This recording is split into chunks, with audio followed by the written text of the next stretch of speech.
I just wanted to share quickly something with you after the snowstorm on January 13th.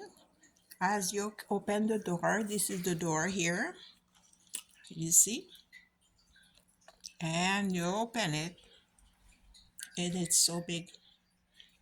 All the furniture in there are covered. Look at that. Everything is covered. Everything. I just wanted to share that with you guys.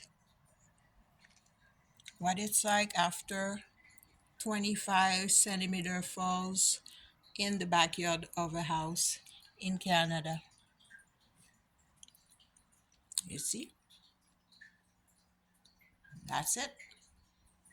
Thank you. Stay tuned for more.